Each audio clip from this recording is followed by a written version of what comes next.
Hello, everybody. My name is Jaden Riley, and I am the host of the Coming from a Sister podcast. So I hope everyone's holidays were well. It's been a while, and I apologize for not posting in so long, but the holidays were really, really crazy, and I wanted to make a meaningful episode, and so I'm glad to be back. So recently, something that I know has been a huge topic of thought for me in the new year of 2023 has revolved around cutting out unhealthy comparison of myself to others. And when thinking about what to talk about next on this podcast, it came to me that this would be something really significant to discuss because I know a lot of people deal with it and it can be really hurtful. Being in a light with the performing arts my whole life, in which I was always surrounded around many people, most of the time being much more experienced and or trained than me, my whole life I've always really dealt with the struggle of negatively comparing my own attributes or my own skills with others, and it always really affected me mentally and physically as a child, and it always still will, as it will with many people. Instead of constructively helping myself change into the person I wanted to grow to be, I always tried to malform into someone who I was not. Very particular example of this is when I did dance competitions when I was younger. And of course, there was always someone that was better than me there, older than me, as there would be with at any competition for any sport. But at the time, I didn't understand this and I didn't understand why compared to all these dancers, I always felt so bad and so untalented, and I would compare literally every single move I made with them. And as a child, this really hurt. Watching them from backstage and critiquing every inch of who I was definitely set me up for years of wondering why I couldn't be someone other than who I was, because at the time, as a child, I had convinced myself that I wasn't good enough before even allowing myself to self-improve, whether it be that I wasn't as flexible as them, or I couldn't do XYZ tricks like them, or it always haunted me. It made me crazy thinking about how I could never be like them. And it took me so many years to figure out how to try and start breaking this pattern. And that's why I want to talk about this today. So as I grew a little older, little did I know that that same thought of being disappointed that I could never be like the person that had XYZ more than me would become a struggle that a lot of other people had been dealing with as well. And now I can proudly say that the assistance of self-assurance and self-love to break a pattern this unhealthy is one of the most beneficial things to start working on, especially at a young age or especially in high school. And look, as a young person, I understand that it hurts. It really hurts to compare yourself to others. And I'm pretty sure everyone listening to this at least has had a moment, at least once in their life, where they had either wished they had an attribute of someone else's or a trait of someone else's, whether it be looks or personality or skills. Hence why I decided it's a really important thing to talk about, especially for many kids in high school who I know majorly listen to this. And I know comparing yourself to others becomes so much more prominent at this age because everyone wants to have the best grades or the best GPA, the best extracurriculars. And again, these are pretty common topics that are worldwide stressed about. So when discussing this issue of comparing yourself with someone else, a lot of the time, as I mentioned, it's always really detrimental on self-outlook. And although it's not promised to say that you'll never compare yourself with someone else again, and there are many ways in which when you get into this type of situation where you feel as though you start to compare yourself, you can counteract many of those negative thoughts. Again, it's not a struggle that can just disappear forever or you can easily work through overnight, but being sure and confident in who you are and your goals and what you want to do and how you want to complete them can really help. So to start off, one of the most major things that I've had to teach myself is reminding yourself that in this world, there is only one you. One you, and that's good enough. In fact, that's more than enough. And if previous to this podcast, no one has ever told you that you're good enough, I am here saying you're more than enough. And you don't owe anyone, and I literally mean anyone, more than who you are.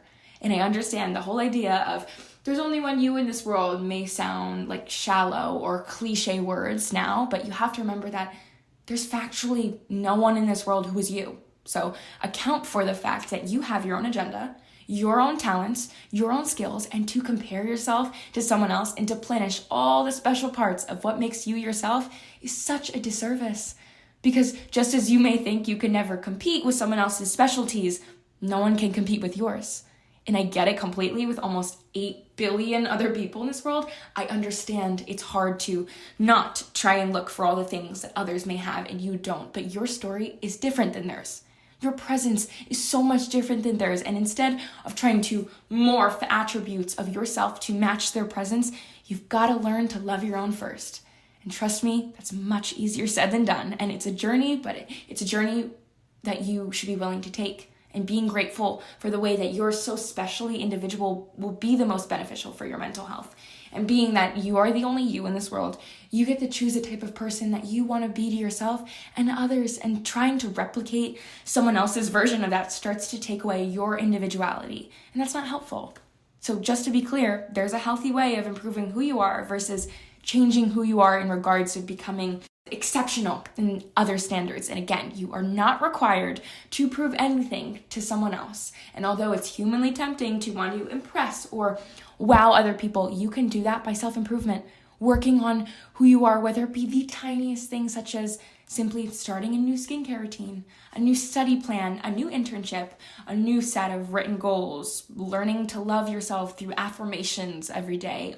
If you're religious, getting in touch with your fellow religious community and sharing ideas and struggles to seek out a friend, therapy, whatever it may be for you, as long as you are confident is bettering you in a healthy way, dive into it. You'll only be helping yourself long term. And I could go on for hours about how a lost sense of self-love is a root to the reason why so many people start to look towards others to try and figure out who they are.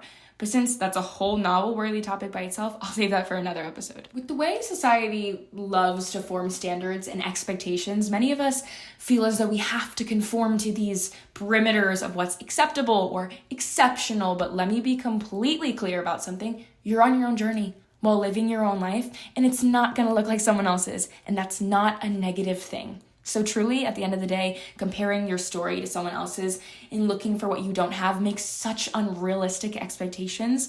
You're living at your own pace, and never ever let someone disrupt that. And if you're the type of person to take all the things you lack compared to someone else and criticize whatever it may be, for example, your body, or your personality, or your talent, you're blocking yourself to all forms of individuality and potential you're bound to have, because you're putting yourself in this mindset where you believe you have to be in someone else's position to reach a standard of happiness or acceptance for yourself. And how unfair is that to the beautiful individual you are? Also, something to live by that I think is really significant is that if you want to work on something and you want to improve something about yourself, do it on your own terms. Do it because you know it's out of your want and not out of negative comparison due to someone else. Because let me tell you something, that negative comparison is making you view all the things you supposedly don't have when you can be worshiping all of the beautiful things you do, or what you can grow to eventually have due to the work you're putting in to be your best self. To try and help break this pattern, you need to focus on your own nature and work on growing who you are from a personal standpoint, whether that be writing down goals in your journal or planning out the next couple of days or weeks and how you would like that to look. It's really helpful. And I know I personally have a billion Google Docs and notebooks and agendas about how I want to improve and all the tasks I need to complete for that plan. Also, if you're fortunate enough to have access to a therapist or psychiatrist, school counselor, or any mental health professional, it may be worthwhile to consider talking to them about what they think is beneficial for you to start doing to improve your plans in a way that is healthy to you. So overall, the biggest takeaway that I want everyone listening to have is protect your individuality. Love it, and don't ever let someone else's individuality make you feel like you have to change yours, because it's yours, it's not theirs. And a lot of times, as people, we always want what other people have, because we may think it's always the way we're going to be happy, but a lot of the time, those wants stay wants, and we never truly end up having it, because it spends so much time to focus on the I want instead of the I will, and spending your time digging into someone else's nature to figure out what you want for yourself doesn't benefit yourself in any way and what you'll end up doing. So please do not get lost in someone else while you should be finding yourself, because it's not fair to you. And to wrap up this podcast on that note, as a person and as a young person, I'm completely aware that comparing yourself to others isn't something that can just be brushed under the rug, because I do deal with it myself. And I know finding self-assurance isn't a day project. It takes time. And I'll be talking a lot about self-love and finding who you are on this podcast, because those topics are roots to so many difficulties many of us deal with every day. But anyways, overall, you have to be willing to put in that time, whatever that means to you. You have to be willing to put in the time to better yourself in a way that isn't comparing yourself to other people. And personally, I know I love to journal, and I find time to do things that I love that put me in a safe position for self-improvement. And a perfect example of that is this podcast.